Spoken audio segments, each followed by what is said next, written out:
¿Qué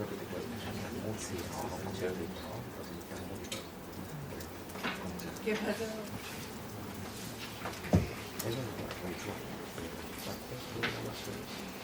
Bueno, buenos días a todos.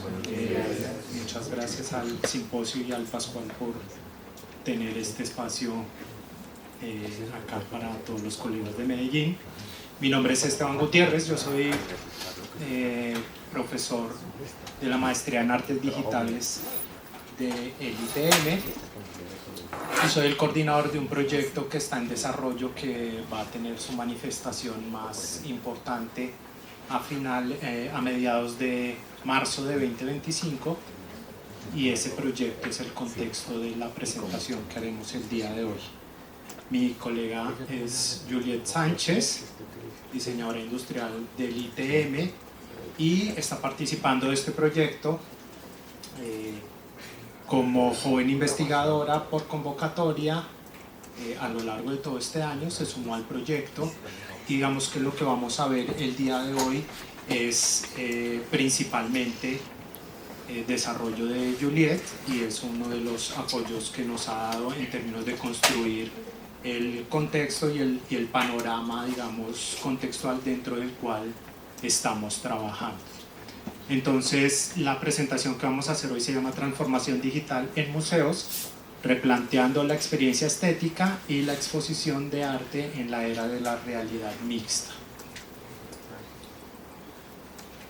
Su contexto, como les decía, es un proyecto, digamos, de gran envergadura, en la cual desde el ITM estamos coordinando un equipo bastante amplio de instituciones y de investigadores, entre otros con la participación también del Pascual Bravo, aportando investigadores al proyecto, y en convenio con el ZKM, que es el Centro de Nuevos Medios de Karlsruhe en Alemania, y con el Centro Pompidou, que es el Museo de Arte Contemporáneo de París.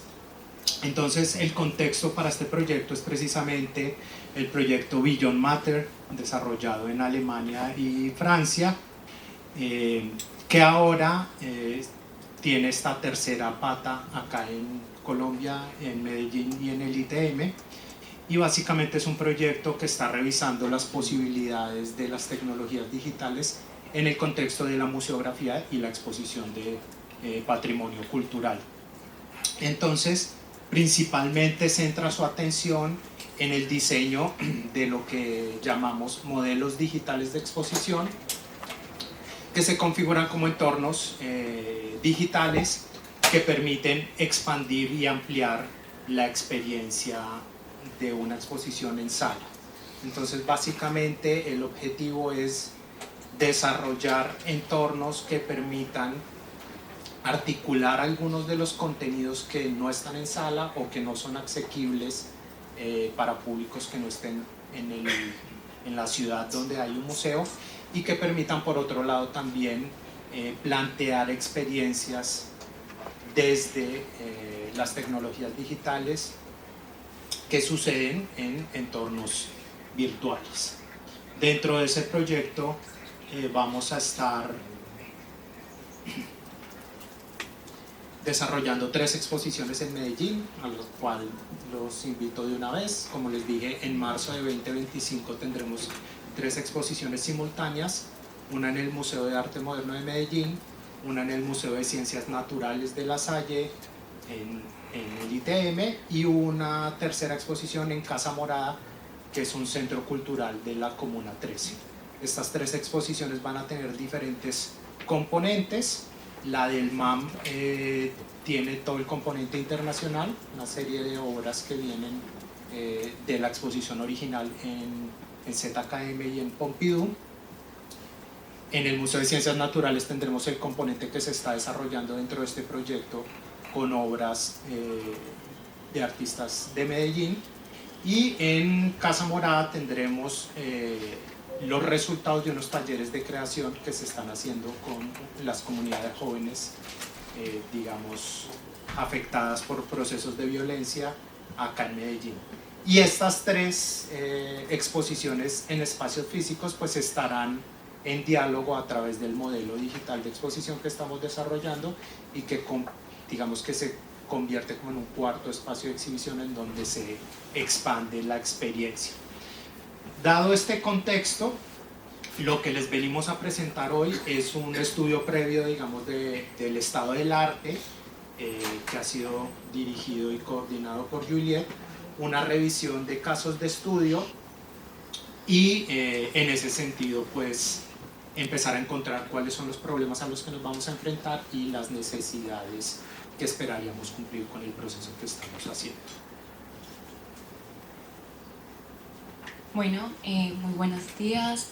Bueno, como estaba diciendo Esteban, básicamente para este inicio del proyecto se realizó una estructura de trabajo que consta de la digitalización, que primero es la exploración personal de Beyond Matter, que con sus dos proyectos, que es Lessy Materiaux e Iconoclash, que es el de ZKM, y el de Pompure. También se realizó unas entrevistas y un análisis de casos.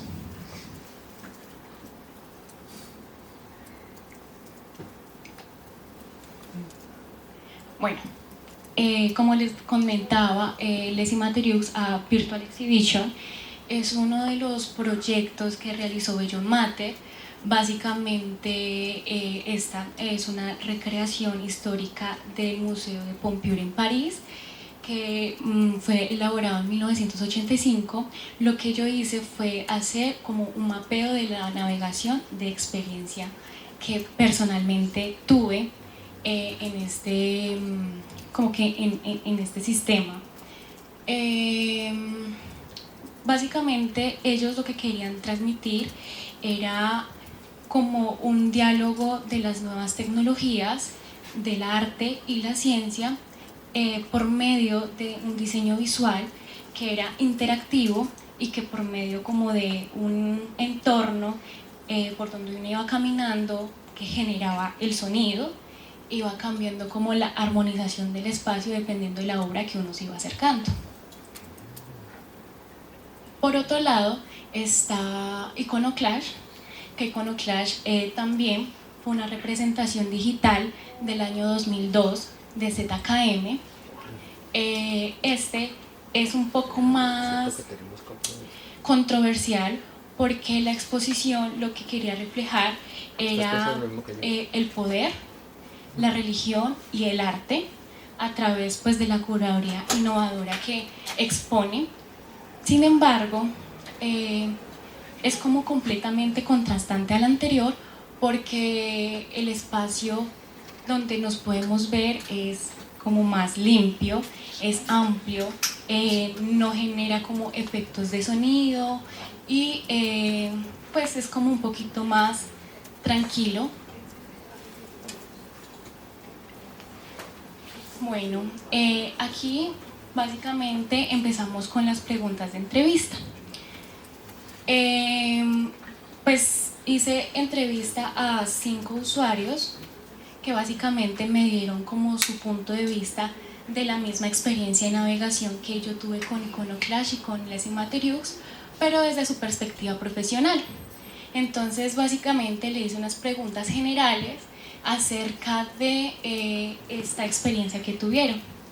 Preguntas como si les gustó, no les gustó, cuál fue la experiencia, qué fue lo que más les gustó, qué le quitarían, qué le mejorarían como a la experiencia que tuvieron. También les hice dar como una perspectiva más intromersiva, no sé, como más puntual, que les pregunté como, bueno, ustedes hoy en día, cuando van a un museo, ustedes se volverían a meter a la página por su propia cuenta. Entonces, estas fueron las respuestas. Básicamente, sí dijeron que los escenarios eran intuitivos, pero digamos como que se volvía tan sobrio el espacio que se volvía como aburridor. Yo también les tomé el tiempo y básicamente entre las dos experiencias se demoraron 15 minutos, que realmente es un tiempo muy corto, pues como para todo el tramo que se tiene que manejar. Además, también hablaron sobre el análisis como del espacio. Por ejemplo, ellos decían, se demora mucho caminar como el avatar en el espacio, y entonces el espacio era muy amplio en el caso de Iconoclash, entonces me demoraba mucho en llegar a la obra o en encontrarme los espacios. Y en el otro, en el contrario, iba muy rápido, los espacios eran muy reducidos, y eso hacía que pues como que el cursor o el avatar que iba como caminando para recorrer el espacio se chocara. Entonces eso hacía como un poquito más torpe toda la experiencia del usuario. También acerca de que hablaban que no era tan bueno sustituir una experiencia física a una digital, o sea, es decir, como que en pocas palabras me dijeron, pues para ver el museo como que en físico, ahí literalmente en la página web, preferían ir directamente al museo para pues como generar toda su experiencia, por la cantidad de información, porque era exactamente lo mismo que se veía como en la exposición digital, entonces se les hacía un poco más tedioso como generar como toda esa experiencia ahí sentado en un computador solo leyendo. Además, esta fue una observación muy contradictoria, porque pues dijeron que era importante también que los museos digitales tengan una conexión más emocional, que se obtiene creando componentes sociales y como generando una tercera sensación. Como yo les comentaba, lo que era Iconoclash y Les Immateriaux, pues ellos sí trataron de crear como ese componente social, viendo como esa controversia entre la religión, la ciencia y el arte, y por otro lado pues también Les Immateriaux había hecho como un recorrido entre sonidos, cambios de colores y todo eso, pero con esta respuesta eso estaba como en la literalidad de lo que ellos querían exponer, pero no lograron conectar con el usuario para generar esa exhibición. Y lo otro, es importante que la gente le gusta la inmediatez, es decir, que las páginas web están cargadas de información que la gente no está leyendo, y eso hace pues como que haya que se cargue mucho visualmente también todo el contenido y el significado que le quieren dar.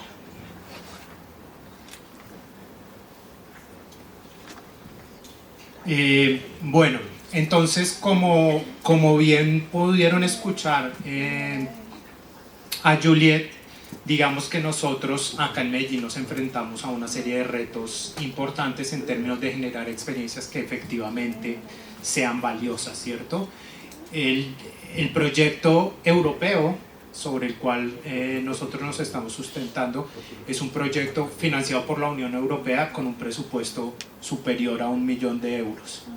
Por otro lado, el proyecto que estamos desarrollando acá en Colombia es un proyecto universitario con recurso instalado, ¿cierto? Entonces, de entrada tenemos 1 millón de euros de diferencia en términos de la capacidad de producción. Y lo que nos hemos encontrado es que incluso ese proyecto tan valioso desarrollado en Europa no consigue su objetivo de generar una experiencia valiosa para el público al que se pretende llegar, que es básicamente un público joven que pasa gran parte del día dentro de Internet.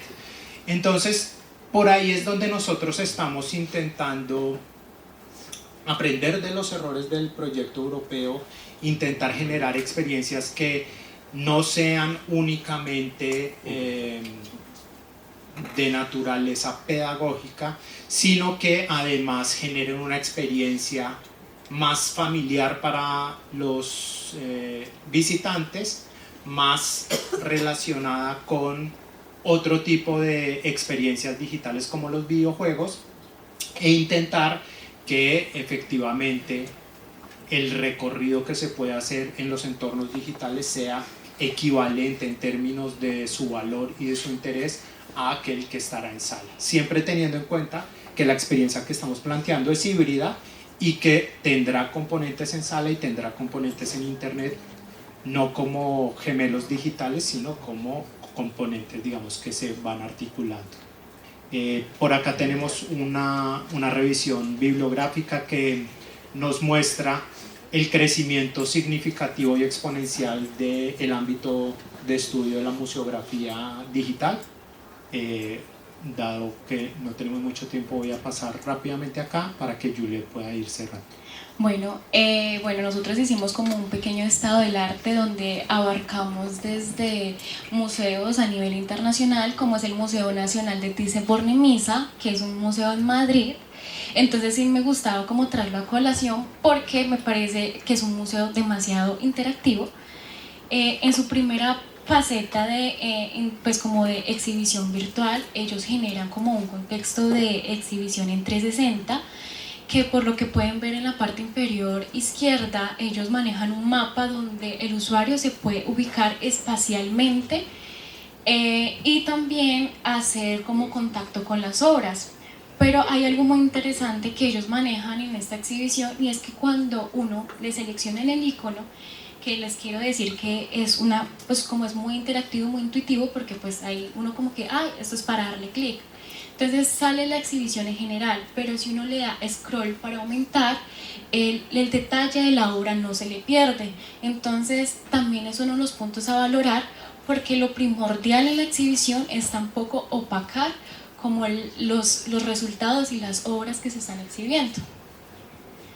Además, el Museo Thyssen-Bornemisza, ellos no crearon una plataforma, ellos se aliaron con Nintendo para crear una isla donde exhibieron su museo en una versión más animada y para aprendizajes para niños, pero siento que es como una de las referencias más valiosas, porque en el avatar puedes recorrer dentro de la casa, y como es para niños hay una audioguía que al acercarse a cada obra le va explicando y exponiendo pues la obra, quién la creó y todas las partes importantes como de la exhibición. Además de eso, cuando termina de explicarlo, en el avatar le salen unos iconos que le dicen me gustó, no me gustó, entonces como que lo califica por medio como de emociones. Está el Museo Interactivo de Economía en México, que este museo pues me pareció interesante porque tratan de explicar de una manera muy distinta qué es la economía, le enseñan las maneras de inversión y todo eso. Sin embargo, pues si lo vemos gráficamente es muy bonito, pero cuando uno se mete no deja de ser diapositivas. O sea, no deja de ser diapositivas porque hay infinidad de textos. Yo pensé que iba a haber quizzes o algún tipo de recompensa de juegos interactivos, pero es simplemente textos e información que uno pues a la final uno puede encontrar como en Google o en YouTube. Está el Museo Casa de la Memoria, que me parece uno de los museos más interactivos que tiene Colombia y acá en Medellín. Es muy bonito, sin embargo, pues como que indagando en la página web, ellos hacen sus exhibiciones en 360 también con las gafas de realidad virtual, y ellos exponen cada obra. O sea, en la página web uno elige la sala que quiere visitar, y cuando elige la sala está en una imagen 360 que uno puede seleccionar y ver la información referente pues a cada espacio. Vale, y entonces para cerrar rápidamente en el último minuto, digamos que lo que nos resta decir es que nos enfrentamos a un problema muy actual que se está desarrollando paralelamente en diferentes países del mundo, ¿cierto? Esto es una oportunidad, por supuesto, para nosotros que estamos haciendo el proyecto, pero también para toda la comunidad local, de entender que esta es una conversación sobre la cual todavía no hay respuestas dadas. Podemos participar de la discusión, podemos hacer aportes. Eso es lo que pretendemos en ITM, y esperamos que esos aportes sean valiosos en las 3 exposiciones de 2025. Y por supuesto, la importancia de la interdisciplinaridad en este tipo de desarrollos, dado que como nos hemos venido dando cuenta, el enfoque de los artistas y del contexto teórico académico de las artes no es suficientemente consciente de la importancia, por ejemplo, de la experiencia de usuario que requiere este tipo de desarrollos, más allá de las cualidades o calidades de la obra de arte, ¿cierto? Creo que ahí es un área donde el contexto del arte somos muy flojos en términos de reflexión, y personas como Juliet y como la Facultad de Diseño del Pascual pues han venido alimentando esa experiencia que nosotros estamos teniendo para conseguir generar una experiencia en donde se mantenga el interés por la experiencia estética que nos interesa a los artistas, pero al mismo tiempo la experiencia sea significativa en términos de navegabilidad, usabilidad y por supuesto permanencia y retención de la atención, que creo que es el problema y la competencia más grande que tenemos todos los que trabajamos en medios hoy en día. Muchas gracias y con esto cerramos.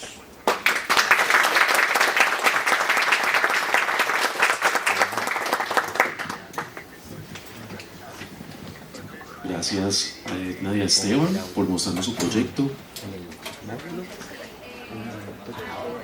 Tenemos una pregunta.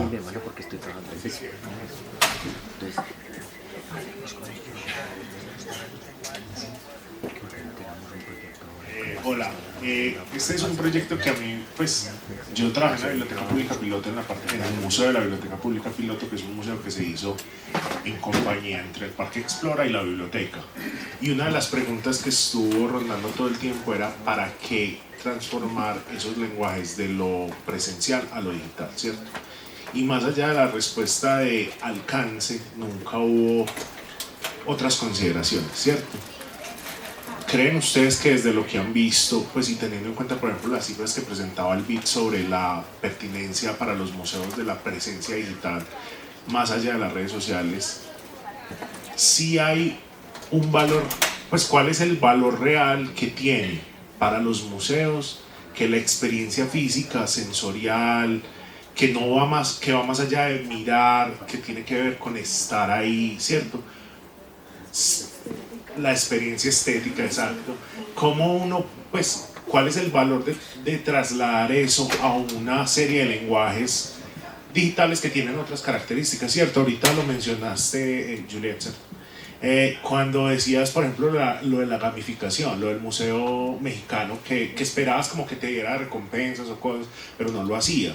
Pero yo creo que tal vez es que el museo, pues, o la experiencia museográfica, la recompensa es la misma experiencia. Entonces, claro, en el lenguaje digital hay unos códigos que yo espero que me pasen, pero en el lenguaje físico del museo no pasan o no necesito que pasen. Entonces, ¿cómo hacer para traducir, o dentro de lo que ustedes han encontrado, cuál es esa necesidad de traducción de esos códigos que van del espacio físico de la muestra al espacio virtual? Bueno, yo voy a atacar rápidamente y después le doy la palabra a Juliet, que es la que es el target de este tipo de proyectos. Lo primero es que lo que nos hemos encontrado es que hay como dos aproximaciones, entre muchas, pero dos muy marcadas. Una es generar réplicas del museo, ¿cierto? De gemelos digitales, que fueron muchas de las experiencias que nos mostró Juliet.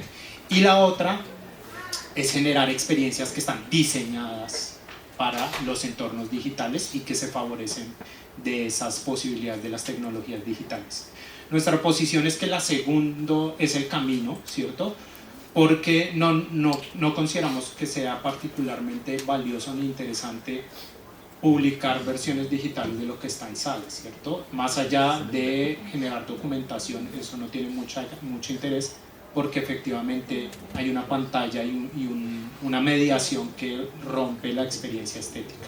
Entonces lo que nosotros consideramos es que dentro de la lógica de los mundos digitales se deben generar experiencias diferentes a las que están en sala, que expanden, pero no en un sentido únicamente de tener acceso a más público, sino que permiten tener otro tipo de experiencia estética que de hecho existe y que está reconfirmado por otro lado, que es mucho más valioso para por lo menos en términos de público, es mucho más efectivo que la experiencia del arte, ¿cierto? Los videojuegos, las redes sociales tienen públicos que superan por millones y por decenas de millones las visitas a los museos. Y obviamente cantidad no siempre es calidad, pero lo cierto es que vivimos en una sociedad en donde esas experiencias son importantes para las personas. Y creo que eso es algo que el arte tiene que empezar a entender y a considerar, porque el arte también tiene una función comunicacional, crítica y política dentro de la sociedad, ¿cierto? Y si el público de esa crítica y política son las 20 personas que van a las galerías, pues en realidad el impacto real de eso no se compagina con su función política. Entonces esa es como la posición que nosotros venimos tomando. Pero por supuesto, siempre estamos a la espera de qué opinan realmente las personas que esperamos que participen del arte, que son básicamente las personas jóvenes que están viviendo estas experiencias de otra forma. Entonces, ahí Julia, tú tienes más que decir que yo. Bueno, es que básicamente a esta pregunta voy a responder en palabras como más coloquiales. Lo que dijo Esteban, sí, o sea, la idea es como recrear una experiencia, o sea, tengamos en cuenta que el museo es como un negocio y a los negocios tocan atraer a los clientes. Porque ¿qué pasa? O sea, más y más que pasan los días y los años, ya casi la gente no está visitando los museos, y eso lo que hicieron fue replantearse y empezar a pasarlos a la digitalidad. Pero entonces ellos como que cruzaron como una línea, listo, pues los pasamos a la digitalidad y cumplimos con nuestra tarea de dejarlo ahí, pero eso no implicaba de que la gente fuera a verlos. Porque una de las preguntas que yo les hice como que a mis compañeros, yo les dije, ¿ustedes volverían a verlo? No, pues la verdad no. O sea, si usted no me hubiera dicho, o sea, ni siquiera estando ahí, fueron como capaces de durar como más de un tiempo estipulado. Entonces como que una de las recomendaciones como en medio de las reuniones que nos estábamos haciendo era como, tenemos que estipular un tiempo de la exhibición virtual, porque es que si no estipulamos un tiempo, a la gente se le hace eterno y como que puede durar 3 minutos, como puede durar 1 hora, 2 horas ellos metidos ahí y se aburren. La gente se aburre de estar mirando y leyendo, cuando cada vez más la experiencia que ellos están adquiriendo hoy en día es como más de distracción. No estamos hablando como de redes sociales, pero sí influye muchísimo en que siempre necesitan como algo que les facilite como la comunicación, la interacción, algo que les aporte más hablemos de clientes, al cliente, para que ellos vuelvan a ir y no invertir un poco de plata en una página web que no va a ser visitada. Entonces, pues básicamente como que ir mirando, igual pues apenas vamos como algunas entrevistas y algunas apreciaciones, pero a lo largo del proyecto se van averiguando como experiencias nuevas o conocimientos interdisciplinares que sean capaces de respondernos cómo se está comportando el usuario en los museos digitales, que es muy complejo. Gracias. Perdón, a mí me queda una duda. El trabajo de ustedes, tengo una duda como que me surge de lo de Hugo. El ejercicio de ustedes es más, voy a darlo como una palabra más simple, es más de entretenimiento que de educativo. Digamos que estamos en un proceso que es muy cambiante, ¿cierto? Porque nos enfrentamos a 2 modelos que ya están diseñados en Europa y a un modelo que estamos diseñando acá, que esperamos ataque algunos de los problemas que tienen esos 2 modelos, ¿cierto? Entonces, por un lado, esa parte no se las mostramos, les estamos mostrando el contexto y esperamos el próximo año venir y mostrarles los resultados. Entonces, en ese sentido, digamos que yo creo que la respuesta de Juliet y la mía demuestran que acá estamos trabajando personas con perspectivas muy diferentes sobre lo que estamos haciendo, ¿cierto? Yo creo que eso es valioso. Por supuesto, mi interés particular que viene desde el arte pues tiene que ver con generar experiencias valiosas desde la estética para la reflexión dentro del contexto del arte, pero por supuesto lo que estamos generando tiene también unas necesidades de construcción de público, de ampliación del discurso que se está trabajando Y yo creo que un enfoque desde el diseño industrial y desde otros diseños y otros ámbitos nos ha ayudado también a entender que por la realidad tecnocultural en la que estamos trabajando, es necesario pensar también en problemas que tienen que ver no solo con lo artístico y no solo con lo pedagógico académico, sino también con procesos de productividad, rentabilidad, ¿cierto? Y retención. No porque necesariamente pensemos que eso es lo más importante, pero sí son factores importantes para generar valor dentro de lo que estamos haciendo. Y en ese sentido yo pues siento que esa perspectiva del diseño que suele tener un poco más los pies en la tierra, ¿cierto? Y comprender mejor los procesos anclados a las industrias productivas, pues nos ha ayudado también a enfocar este proceso de producción en ruta de buscar ese tipo de resultados.